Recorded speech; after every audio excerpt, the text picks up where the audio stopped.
வந்திருக்கக்கூடிய புது போலீஸ் எப்படியாச்சும் வந்து இதில இருக்கக்கூடிய உண்மைகள் எல்லாத்தையுமே கண்டுபிடிப்பாங்க. அதுவும் இல்லாம இங்க இந்த பழைய இன்ஸ்பெக்டர், சப் இன்ஸ்பெக்டர் குடுத்த அந்த ஒரு விஷயத்து மூலியமா, அதாவது அவங்க என்ன சொன்னாங்க அப்டின்னா, இந்த மாரி வந்து மல்லிய அரெஸ்ட் பண்றதுக்காக தான் போனோம். கடைசில விஜய் தான் வந்து இந்த மாரி நான் தான் வந்து அந்த கொலைய பண்ணேன் அப்டிங்கிற மாரி வந்து சொன்னாங்க. அதுக்கப்புறம் வந்து விஜய அரெஸ்ட் பண்ணி கூட்டிட்டு வந்துட்டோம் அப்டிங்கிற மாரி வந்து சொன்னாங்க. ஆனா இப்போ விஜய் வந்து மல்லிய காப்பாத்துறதுக்காக தான் இது எல்லாத்தையுமே பண்ணியிருக்காங்க அப்படிங்கிற மாரி வந்து சொல்லி, இந்த புதுசா வந்திருக்கக்கூடிய தீபிகா இன்ஸ்பெக்டர் வந்து ரொம்ப கோவத்துல இருந்துட்டு இருந்தாங்க. அதுவும் இல்லாம, "இப்படி வந்து குற்றவாளிய காப்பாத்த நினைக்கிறியா?" அப்படி இப்படிங்கிற மாரி வந்து சொல்லி, ஆனா கடைசில உண்மையிலேயே நம்ம விஜயும், மல்லியும் எந்த ஒரு தப்புமே பண்ணல. 2 பேருமே வந்து குற்றவாளிங்க கிடையாது அப்படிங்கிற ஒரு விஷயம் தெரிஞ்சு, கடைசில இப்போ நம்ம அ அதாவது அந்த புதுசா வந்திருக்கக்கூடிய போலீஸ் தீபிகா வந்து, இப்போ நம்ம விஜய வந்து ரிலீஸ் பண்றாங்க. அதுவும் இல்லாம உண்மையான குற்றவாளி யார் அப்படிங்கிற ஒரு விஷயத்தையும் கூடிய சீக்கிரத்துல கண்டுபிடிக்க போறாங்க அப்படின்னே சொல்லலாம். கண்டிப்பா இந்த ஒரு விஷயத்த யாருமே எதிர்பார்த்திருக்கவே மாட்டாங்க. ஒரு பக்கம் ராஜேஸ்வரிக்கெல்லாம் ஒரு பக்கம் பயங்கரமா கொண்டாட்டமா இருந்துட்டு இருந்துச்சு. என்னதான் மல்லி முன்னாடி இந்த மாரி என் தம்பிய நீ ஜெயிலுக்கு அனுப்பிச்சிட்ட அப்படி இப்படிங்கிற மாரி வந்து பேசிட்டு இருந்தாலுமே கூட, உண்மையிலேயே இந்த ராஜேஸ்வரிக்கு ரொம்ப ஹாப்பி. ஏற்கனவே வந்து இந்த சுடரோட கதைய முடிச்சு, மல்லி தான் வந்து இது எல்லாத்தையுமே பண்ணா அப்படிங்கிற மாரி சொல்லி, மல்லிய வந்து போலீஸ் கிட்ட ஒப்படைச்சு, கடைசியில இது எல்லாத்தையுமே வந்து கொட்டைய குழப்பி நம்ம வந்து இதில குளிர் காஞ்சிடலாம். அதாவது மல்லியும் க்ளோஸு, சுடரும் க்ளோஸு. நம்ம நெனச்ச மாரி இங்க நடக்க போகுது அப்படிங்கிற மாரி வந்து நெனச்சிட்டு இருந்தாங்க. ஆனா கடைசியில நம்ம விஜய் இப்படி ஒரு ட்விஸ்ட்ட வைப்பாங்க அப்படின்னு உண்மையிலே இங்க யாருமே எதிர்பார்க்கவே இல்ல. இப்படியே நெலைம போயிட்டு இருக்க, கடைசியில வந்து இந்த ராஜேஸ்வரிக்கு அடுத்தடுத்து வந்து விஜய் வெளிய வந்துருவான் போல் இருக்கே! அப்படிங்கிற மாரி வந்து சொல்லி, அதிர்ச்சி ஆகுற அளவுக்கு சில சம்பவங்கள் எல்லாமே நடக்க போகுது. உண்மையிலேயே இந்த ஒரு விஷயத்த இந்த ராஜேஸ்வரி எதிர்பார்த்திருக்கவே மாட்டா. அதே மாதிரி இப்ப என்ன ஆச்சு அப்படின்னு பார்த்தீங்கன்னா, அந்த தீபிகா அதாவது அவங்க வந்து நேரா வந்து ஸ்பாட்டுக்கு போறாங்க. அங்க போயிட்டு என்ன நடந்துச்சு, ஏது நடந்துச்சு அப்படின்னு சொல்லிட்டு அக்கம் பக்கத்துல இருக்கக்கூடிய போலீஸ் கிட்ட விசாரிக்கிறாங்க. அப்படி விசாரிச்சதுக்கு அப்புறமா அவங்களும் சொல்றாங்க, இந்த மாரி வந்து அவங்க ஃபோன் கிடைச்சதா, அதாவது இப்போ அந்த சுடரோட டெட் பாடி இருந்துச்சு. அத எரிச்சுட்டாங்க ஓகே. ஆனா அந்த சுடரோட ஃபோன் இல்லையே அப்படிங்கிற மாரி வந்து சொல்லி, அந்த ஒரு கொஸ்டின எழுப்பி, அதே மாரி என்ன நம்பர் யூஸ் பண்ணிட்டு இருந்தாங்கன்னு கண்டுபிடிங்க. அதே மாரி யார் யார்கிட்ட பேசிட்டு இருந்தாங்க அப்படிங்கிறத கண்டுபிடிங்க.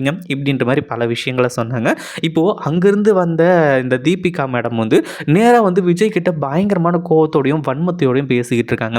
இந்த மாரி என்னோட பிடியிலிருந்து யாருமே தப்பிச்சிட முடியாது. அதாவது உன் பொண்டாட்டி மல்லிய நீ காப்பாத்துறதுக்காக நீ இவ்ளோ பெரிய விஷயத்த செய்வ அப்படின்றது எதிர்பார்க்கல. நீ தான் இந்த கொலைய பண்ண அப்படின்னா, எப்படி கழுத்த புடிச்சு நெரிச்சு கொன்ன? என்ன ஏது அப்படிங்கிற மாரி வந்து சொல்லும்போது, நம்ம விஜய் இருந்துட்டு இந்த மாரி கத்தியால குத்துனேன், கத்தி எடுத்துட்டு போனேன், அப்படி இப்படிங்கிற மாரி வந்து சொல்லி, அதாவது மல்லிய காப்பாத்துறதுக்கு என்ன நோக்கமோ, அது எல்லாத்தையுமே விஜய் செஞ்சுகிட்டு இருக்காங்க. அதே மாரி இந்த போலீஸ் இருந்துட்டு, "நீ உன் பொண்டாட்டிய காப்பாத்துறதுக்காக தான் இது எல்லாத்தையுமே பண்றன்னு எனக்கு நல்லாவே தெரியுது. அதே மாரி நீ குற்றவாளி இல்ல, அதாவது நீ நிரபராதி அப்படின்னு சொல்லிட்டு, நான் நிரூபிச்சு கண்டிப்பா குற்றவாளியான அந்த மல்லிய தூக்கி ஜெயில்ல வைப்பேன்." அப்படிங்கிற மாரி வந்து சொல்லிட்டு இருக்காங்க. அதே நேரத்தில தான் மல்லி மாஸ் என்ட்ரி குடுக்குறாங்க. மல்லி இருந்துட்டு அங்க போய் நிக்கும்போது உண்மையிலேயே அந்த போலீஸ் பயங்கர அதிர்ச்சி ஆயிறாங்க. மல்லியும் வந்து போலீஸ் வந்து விஜய் கிட்ட பேசிக்கிட்டு இருக்கிறத பார்த்து பயங்கரமான அதிர்ச்சியில இருக்காங்க. அதே மாரி மல்லி இருந்துட்டு "இங்க பாருங்க மேடம், நீங்க வந்து எங்க மேல சந்தேகப்படுறதுனாலயோ, நாங்க தான் கொலை பண்ணோம் அப்படிங்கிற மாரி நெனைக்கிறதுனாலயோ, ரூ. 1க்கு பிரயோஜனம் இல்ல. ஏற்கனவே இருந்த அந்த சப் இன்ஸ்பெக்டர் இருந்துட்டு, இதுக்கு முன்னாடி நான் தான் கொலை பண்ணேன் அப்படிங்கிற மாரி சொல்லி, என்ன அரெஸ்ட் பண்றதுக்காக வந்தாங்க. அடுத்ததா விஜய் இருந்துட்டு இந்த கொலை பழிய ஏத்துக்கிட்டதுனால, இப்போ விஜய் தான் இந்த கொலைய பண்ணாரு அப்படிங்கிற மாரி சொல்லி, இந்த கேஸ வந்து முடிச்சிடலாம் அப்படிங்கிற மாரி பார்த்தாங்க. ஆனா உண்மையிலேயே நாங்க 2 பேரும் இந்த கொலைய பண்ணல. அதாவது இது யாரோ வந்து பண்ணியிருக்காங்க. அத தான் நீங்க சீக்கிரமா கண்டுபிடிக்கணும். நீங்க எங்க மேலே ஃபோகஸ்டா இருந்தீங்க. அதாவது நாங்க இந்த கேஸ திசை திருப்புறதுக்காக பார்க்குறோம் அப்படிங்கிற மாரி நெனச்சீங்க அப்படின்னா கூட, அதில எங்களுக்கு பிரச்சனையே கிடையாது. ஆனா உண்மையிலேயே இதுதான் உண்மை அப்படிங்கிற மாரி வந்து சொல்றாங்க. இங்க தான் ஒரு மிகப்பெரிய ட்விஸ்ட். அதே சமயத்தில இப்போ அந்த போலீஸ் இருந்துட்டு உண்மையிலேயே அப்படிதான் நெனைக்கிறாங்க. இந்த கேஸ திசை திருப்ப பார்க்குறீங்களா? அப்படிங்கிற மாரி வந்து சொல்லி, ஆனா கூடவே இன்னொரு கான்ஸ்டபிள் வந்து நம்ம புது போலீஸ் கிட்ட வந்து சொல்றாங்க. தீபிகா மேடத்துக்கிட்ட. இந்த மாரி மேடம் அவங்க சொல்றது எல்லாமே உண்மதான். கண்டிப்பா அவங்க வந்து அ அதாவது இந்த மாரி பொய் சொல்ல மாட்டாங்க. கண்டிப்பா அவங்க வந்து அந்த கொலைய பண்ணியிருக்க மாட்டாங்க. அப்படிங்கிற மாரி வந்து சொல்லும்போது, "என்னய்யா சொல்ற நீ?" அப்படிங்கிற மாரி வந்து கேட்கும்போது தான், அப்பதான் ஒரு சில விஷயங்கள்லாம் சொல்றாங்க. அதாவது விஜய் மல்லிக்காக விட்டு குடுக்குறது, மல்லி விஜய்க்காக விட்டு குடுக்குறது, அவங்க 2 பேர பார்த்தா அப்படி தெரியல மேடம். அவங்க ரொம்ப நல்லவங்க தான் போல இருக்கு அப்படிங்கிற மாரி வந்து சொல்றாங்க. அதுக்கப்புறம் தான் வந்து தீபிகா மேடம் இருந்துட்டு, நம்ம மல்லிகிட்டயும், விஜய்கிட்டயும் சொல்றாங்க. குற்றவாளி யாரா இருந்தாலும் கண்டிப்பா தண்டிக்கப்படுவாங்க.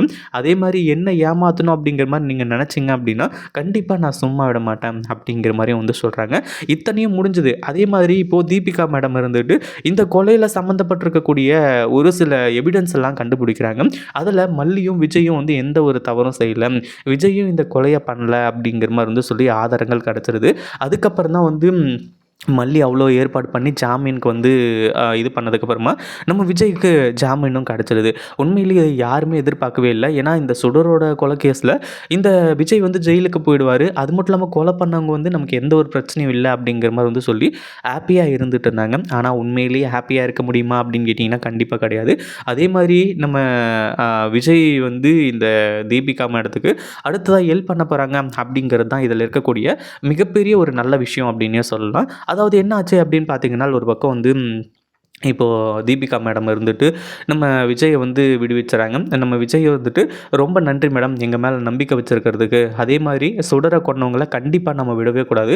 என்னதான் அந்த சுடர் கெட்டவளா இருந்தாலுமே கூட, அவளும் ஒரு உயிர் தான். அதுவும் இல்லாம அவள தூக்கி போட்டு ஜெயில்ல அடைச்சு, அவள வந்து நல்லவளா மாத்திருந்தா பிரச்சனை கிடையாது. ஆனா அவள கொல்ற அளவுக்கு யாருக்கு வந்து அந்த தைரியம் இருக்கு? அந்த கொன்ன ஆள வந்து தூக்கி ஜெயில்ல போட்டே ஆகணும் அப்படிங்கிற மாரி வந்து சொல்லி, அதுக்காக வந்து அடுத்ததா முயற்சி பண்ண போறாங்க. அதே மாதிரி நம்ம விஜய், மல்லி இவங்க எல்லாருமே போலீஸ்க்கு உதவி பண்ணுறது தான் இதில் இருக்கக்கூடிய உண்மையிலேயே மிகப்பெரிய ஒரு ஹைலைட்டான ஒரு விஷயம் அப்படின்னே சொல்லலாம்.